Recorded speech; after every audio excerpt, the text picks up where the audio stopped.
Hello everyone, চলে আসলাম একটি নতুন ভিডিও নিয়ে। এই যে আমি বাসের জন্য অপেক্ষা করছিলাম, এই যে বাসে উঠে পড়লাম বরিশাল যাওয়ার উদ্দেশ্যে। হয়তো তোমরা দেখে কিছুটা বুঝতে পেরেছো, আমাদের বিশ্বাস পরিবারের জন্য একটি স্পেশাল দিন। অনেক বছর ধরে মনের মধ্যে একটি লালিত স্বপ্ন আজ পূর্ণ হবার দিন।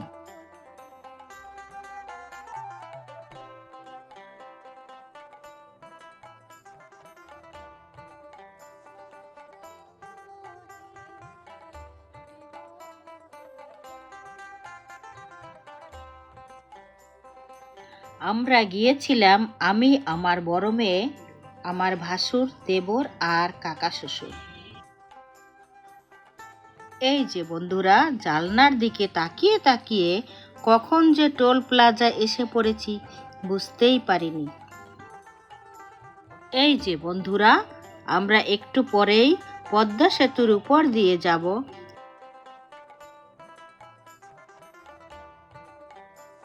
জানলার কাছে হিমেল হাওয়া, পথের সবুজ পাতায় রোদের ছায়া, উদাস চোখে দিগন্ত রেখা, বাতাসেরা দেয় গোপন দেখা, প্রকৃতির মাঝে সুখের ক্ষণ। এই যে বন্ধুরা, আমরা পদ্মা সেতুর উপর দিয়ে যাচ্ছি। পদ্মা সেতু কেবল নদীর দুই পারকে মেলায়নি, বরং এটি দেশের মানুষের বুক ভরা সাহস আর অদম্য ইচ্ছা শক্তিকে এক সুতোয় গেঁথে দিয়েছে। যখন গোধূলির আলোয় সেতুর উপর দিয়ে কেউ চলে যায়, তখন মনে হয় স্বপ্নরা সত্যি হলেও বোধহয় এমন অসম্ভবেই সুন্দরী। তারপর আমরা আবার প্রকৃতির সুন্দর এই দৃশ্যের মধ্যে ডুবে গেলাম। গ্রাম বাংলায় এই সুন্দর সবুজ শ্যামল দৃশ্য দেখার যে সুখ, তা বলে বোঝাতে পারবো না। বাসের জানলার পাশে বসে বাইরের দিকে তাকালে যেন এক নিমিষেই মনটা জুড়িয়ে যায়। দিগন্ত জোড়া সবুজ ধান ক্ষেত যখন বাতাসের তালে ঢেউ খেলে যায়, মনে হয় প্রকৃতি যেন সবুজ আঁচল বিছিয়ে আমাদের অভ্যর্থনা জানাচ্ছে। দূরে সারিবদ্ধ তাল গাছ আর টিনের চালের ছোট ছোট ঘরগুলোর পাশ দিয়ে বাতাসটা যখন শোষো করে এগিয়ে চলে, তখন মনে হয় নাগরিক জীবনের সব ক্লান্তি এই স্নিগ্ধ বাতাসে ধুয়ে মুছে যাচ্ছে। দুপাশে মাইলের পর মাইল বিস্তৃত ধানক্ষেত, কোথাও টলটলে জলের পুকুর, আর তার ধারে সারিবদ্ধ নারিকেল ও সুপারি গাছ। বাস যখন দ্রুত বেগে চলে, তখন মনে হয় বাইরের সেই অবারিত সবুজ যেন পাল্লা দিয়ে আমাদের সাথেই ছুটছে। মাঝে মধ্যে ছোট ছোট গ্রাম, টিনের চালের বাড়ি আর বাঁশঝাড়ের আড়াল থেকে উকি দেওয়া কিষান কিষানির কর্মব্যস্ততা মনকে এক অদ্ভুত প্রশান্তিতে ভরিয়ে দেয়। বন্ধুরা, আমরা বাস থেকে নেমে গৌরনদী নেমেছি। এখন গৌরনদী থেকে আমরা অটো দিয়ে আগৈলঝাড়া সাব রেজিস্ট্রার অফিসে গিয়ে আমাদের কার্যক্রম শুরু করে দিলাম। আমাদের যৌথ পরিবারে 17 জন এখানে এসেছিলাম জায়গা জমি বন্টনের দলিল করার জন্য।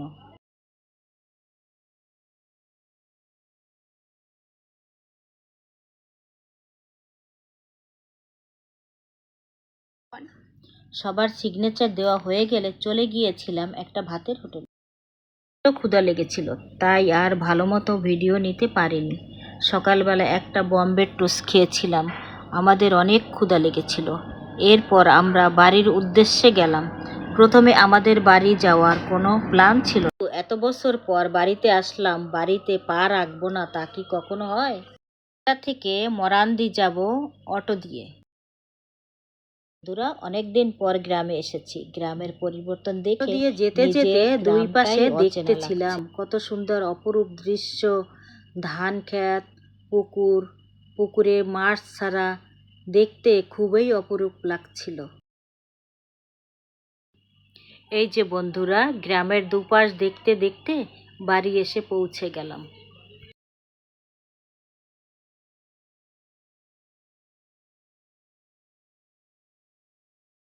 তো বন্ধুরা, আমরা বাড়ির সামনে চলে আসলাম। এখন আমরা গেট দিয়ে ঢুকে পড়ব। গেট দিয়ে ঢুকতেই দেখলাম আমার কাকা শ্বশুরের ছেলে, আমার দেবর বাড়িটা ফুল দিয়ে সাজিয়ে রেখেছে। বন্ধুরা, পাশেই আমার কাকা শ্বশুরের কবর। এই তো বন্ধুরা, আমরা ঘুরে ঘুরে গ্রাম দেখছিলাম।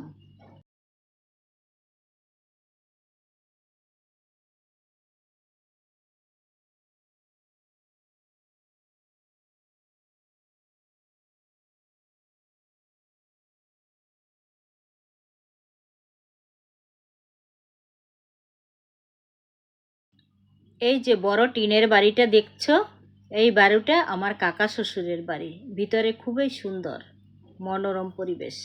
আর এই বাড়িটা হচ্ছে আমার শ্বশুরের বাড়ি, পরিত্যক্ত অবস্থায় পড়ে আছে। আমরা কেউই থাকি না এখানে।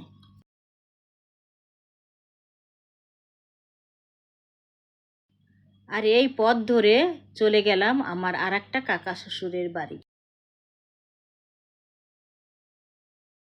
এই যে আমার কাকি শাশুড়ি, এই কাকি শাশুড়ির সঙ্গে আমার বন্ডিংটা খুবই ভালো।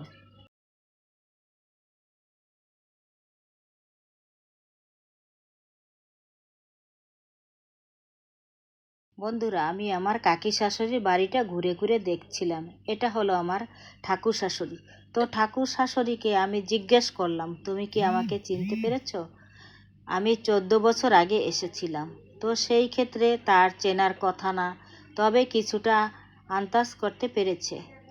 সে বুঝতে পেরেছিল আমার 2 ছোট মেয়েকে নিয়ে আমি 14 বছর আগে গিয়েছিলাম। আমার কাকি শাশুড়ির সাথে কথা বলছিলাম, যে তাকে বললাম আমাকে ঘুরে ঘুরে আমাদের জায়গাটা একটু দেখিয়ে দেবে। তা সে আমাকে নিয়ে, সে লাউ গাছ লাগিয়েছে। তারপর আমার কাকি শাশুড়ি আমাকে নিয়ে ঘুরে ঘুরে দেখাচ্ছিল। এই যে আমি উপরে তাকিয়ে দেখছিলাম, এখানে বড় একটা তেঁতুল গাছ ছিল। আমার কাকি শাশুড়ি বলল, এই তেঁতুল গাছ যদি তেঁতুল হতো, পুরা গ্রামের মানুষ খেয়েও শেষ করতে পারতো না। দুঃখের বিষয় হলো, এই গাছটার তেঁতুল আমরা খেতে পারলাম না। এই গাছটা কেটে ফেলা হয়েছে।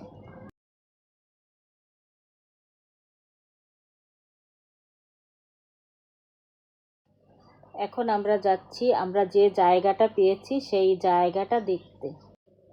এই যে বন্ধুরা, এখান থেকেই আমাদের জায়গা শুরু। দেখছেন কত গাছ, বাঁশঝাড়, এগুলো আমাদের।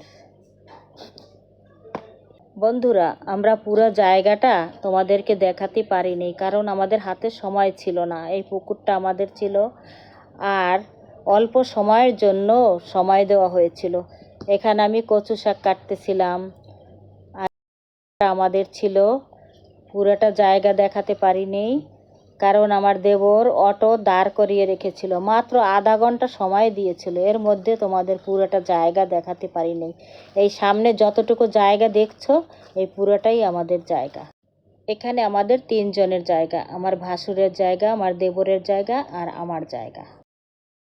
গ্রামে এসেছি, গ্রাম থেকে কোনো সবজি নিয়ে যাব না, তা কি কখনো হয়? আমাদের জায়গায় কিছু কচু গাছ ছিল, তাই ভাবলাম নিয়ে যাই, খালি হাতে তো যাওয়াই যাবে না। বন্ধুরা, মোরা হইলাম বরিশালিলা কাতার গাট্টি, গাট্টি ছাড়া মগো মানায় নাকি? বন্ধুরা, এইটা হলো আমাদের মরান্দির আন্দি। এই আন্দির ইতিহাস যদি জানতে চান, তাহলে মিয়েলিন দিয়া বিশ্বাস এই চ্যানেলে গিয়ে আপনারা দেখতে পারেন।